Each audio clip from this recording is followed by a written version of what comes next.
Hello everyone, मेरा नाम है असिस्टेंट प्रोफेसर नरेश कोहली और आप देख रहे हैं मेरा YouTube channel thermal engineering lecture series.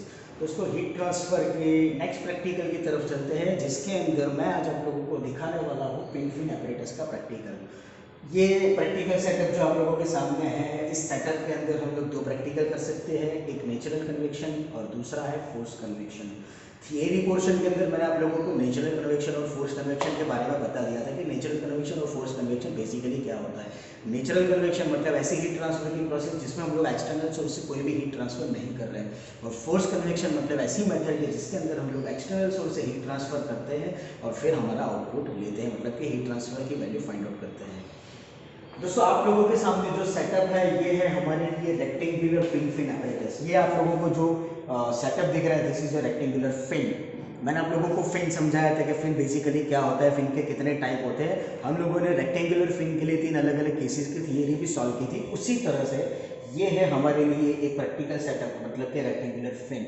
इस रेक्टेंगुलर फिन के अंदर हम लोगों ने एक कॉपर की मेटल रॉड कंसीडर करके रखी है।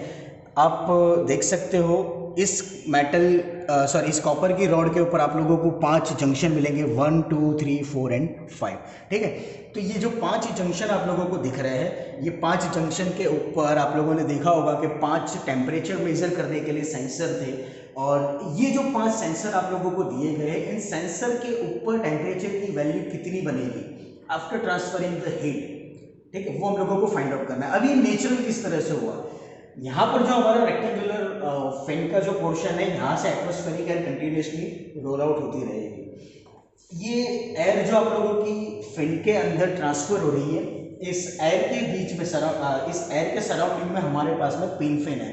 मतलब आप लोगों का ये जो पिन है जिसके अंदर आप लोग हीट ट्रांसफर कर रहे हो, इस हीट ट्रांसफर की वजह से इसको आप लोग कंटिन्यूसली हीट एनर्जी दे रहे हो, और इसके सराउंडिंग में से आप लोगों की एटमॉस्फेरिक एयर जा रही है। तो ये जो एटमॉस्फेरिक है, जिसका टेम्परेचर एटमॉस्फेरिक लेवल पर होगा, और ये जो कॉपर की रॉड जिसको आप लोग हीट ट्रांसफर कर रहे हो, मतलब कि जिसका टेम्परेचर जाता है, इन दोनों के बीच में जो हीट ट्रांसफर होती है, वो हीट ट्रांसफर आपके अलग अलग जंक्शन के ऊपर, अलग अलग पॉइंट के ऊपर कितना है, वो हम लोगों को फाइंड आउट करना है। आप लोग हीट ट्रांसफर करने के लिए कोई भी एक्सटर्नल सोर्स से एनर्जी नहीं दे रहे हो, मतलब कि आप लोगों की जो एटमॉस्फेरिक एयर है वो ऑटोमेटिक आपके सिस्टम के अंदर जा रही है, सिस्टम के अंदर से बाहर निकल रही है। That's why this practical will be known as the natural convection. That second thing, आप देख सकते हो कि हमारे प्रैक्टिकल सेटअप के साथ यहाँ पर हम लोगों ने एक मोटर भी जोड़ के रखी हुई है। अगर आप लोग इस मोटर को चालू कर दोगे तो इसका मतलब ये होगा कि यहाँ पर एक ब्लोअर लगा हुआ है। इस ब्लोअर की वजह से क्या होगा कि आपकी एटमॉस्फेरिक एयर यहाँ से हाई प्रेशराइज होकर के स्टक होगी, और फिर आपकी ये जो एटमॉस्फेरिक एयर होगी वो सब होकर आपके पिन फिन के साथ में हीट ट्रांसफर करेगा, and then your air will be rejected from this side. ठीक है, तो मतलब आप अगर मोटर चालू कर रहे हो तो फिर अब आपका कौन सा प्रैक्टिकल हो जाएगा, वो हो जाएगा फोर्स कन्वेक्शन। पहले मैं आप लोगों को सिर्फ और सिर्फ नेचुरल कन्वेक्शन बताने वाला हूँ, उसके बाद में आप लोगों को फोर्स कन्वेक्शन समझाऊंगा।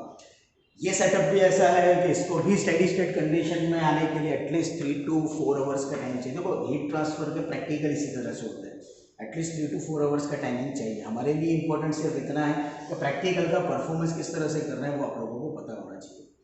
तो शुरुआत करते हैं। जैसे कि मैंने आप लोगों को हर बार बताया है, सबसे पहले मशीन चालू करने से पहले चेक करो टाइमर स्टेट 0 पर हो, आपके एमसीबी बंद हो, हीटर की स्विच बंद हो। ठीक है, ये कंबाइन में है, मतलब आप लोगों का ब्लोअर का फैन भी बंद होना चाहिए। मशीन चालू करने से पहले इतना सेटअप आप लोगों ने चेक कर लिया। मशीन चालू करो, एमसीबी ऑन करो, हीटर की स्विच ऑन करो। हम लोगों ने वोल्टेज सेट किया हुआ है 86.79, थोड़ा सा वेरी होते रहेगा क्योंकि इलेक्ट्रिकल कंपोनेंट है। जो वोल्ट मीटर हम लोगों ने सेट किया है, इस वोल्टेज के बेस पर हम लोगों को मिलेगा करंट, मतलब आप लोगों ने कितना हीट ट्रांसफर आपके सिस्टम के अंदर किया है, दैट यू विल फाइंड। आप लोगों को क्यू मिल जाएगा, that Q is equal to V I. हमारे ये जो पिन फैन था, इसके अंदर 5 जंक्शन थे, पांचों जंक्शन के साथ में टेम्परेचर के सेंसर्स जुड़े हुए हैं। कौन से पॉइंट के ऊपर क्या वैल्यू मिल रही है वो आप लोगों को मिलेगी। जैसे कि अभी फिलहाल पॉइंट 1 के ऊपर आपको टेम्परेचर मिल रहा है 81 82, देखो वैरी हो रहा है 81 82। लेट्स से पॉइंट 2 पर आपका टेम्परेचर बन रहा है 78 79, पॉइंट 3 के ऊपर 73, पॉइंट 4 के ऊपर this will be 68, point 5 67, 68 again near the temperature है दोनों, and this T6 will be 37. ये जो T6 है 37 38 that is your ambient temperature, मतलब कि आपकी जो एटमॉस्फेरिक एयर आने वाली है उसका टेम्परेचर, सराउंडिंग में से जो आपकी हीट ट्रांसफर करेगी वो. तो उसी के बेस पर ये है हमारा ऑब्जर्वेशन टेबल. ऑब्जर्वेशन टेबल में आप सबसे पहले देख सकते हो वोल्टेज, तो जो भी वोल्टेज आप लोगों ने लिया हो वो आप लोगों को लिखना है. उसके बेस पर क्या करंट मिला वो आप लोगों को लिखना है. आप लोगों को हीट इनपुट मिल जाएगा Q is equal to V I, कि आप लोगों ने कितनी हीट एनर्जी ट्रांसफ़र की थी आपके सिस्टम के अंदर. फिर आप लोगों को पांचों टेम्परेचर की वैल्यू लिखनी है, T1 T2 T3 T4 T5. जैसे कि T1 मिल रहा था 38, T2 मिल रहा था 156, T3 था 137, T4 था 99, T5 था आप लोगों का 89, और ambient temperature T6 will be your 77. ठीक है, तो ये आप लोगों को टेम्परेचर की इस तरह से वैल्यू मेज़र करनी है. टेम्परेचर की वैल्यू लिखो. टेम्परेचर की वैल्यू लिखने के बाद आप लोगों को कैलकुलेशंस करना है. कैलकुलेशन करोगे तो सरफेस एरिया आप लोगों को पाई डी डायमीटर आप लोगों के डेटा में दिया है. ठीक है, यहाँ से आप लोगों को डायमीटर की वैल्यू सब कुछ मिल जाएगी फ्रॉम दिस साइड ऑल्सो. ठीक है, ये आप लोगों को जनरल थियरी दी गई है. आप लोगों को मैनुअल के अंदर एक सैम्पल कैलकुलेशंस भी दिया होगा.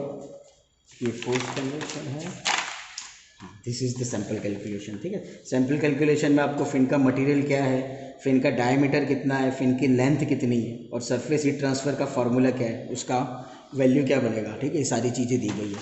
तो इसी वैल्यूज़ का हम लोग यूज़ करेंगे हमारे कैलकुलेशन के अंदर, मतलब सरफेस एरिया के अंदर, जिसके बेस पर हम लोग steady state temperature find out करेंगे. ठीक है, TS steady state temperature. Temperature find out करो. टेम्परेचर फाइंड आउट करने के बाद मैं आपको जनरल इक्वेशंस, क्योंकि नेचुरल कन्वेक्शन है तो नेचुरल कन्वेक्शन के अंदर जो रिलेशनशिप होता है वो रिलेशनशिप हम लोग फॉलो करेंगे. यहाँ पर 3 वैल्यू दी गई है. इसके रिगार्डिंग आपको Grashof number, Nusselt number, Prandtl number find out करना है. टेम्परेचर्स की वैल्यू रखनी है. टेम्परेचर्स की वैल्यू रखने के बाद फाइनली आपके पिन फिन एपरेटस में नेचुरल कन्वेक्शन में क्या इफेक्टिवनेस बनेगी वो फाइंड आउट करो, और इसको फाइंड आउट करने के बाद ये हमारा फाइनल आंसर बनेगा.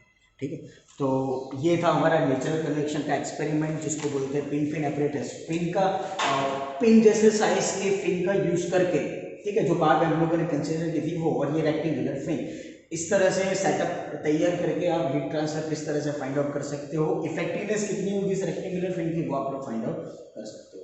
आई होप दोस्तों कि आप लोगों को इस प्रैक्टिकल सेटअप में समझ में आया होगा. अगर कोई क्वेश्चन हो तो मुझसे जरूर पूछेगा. Thank you so much.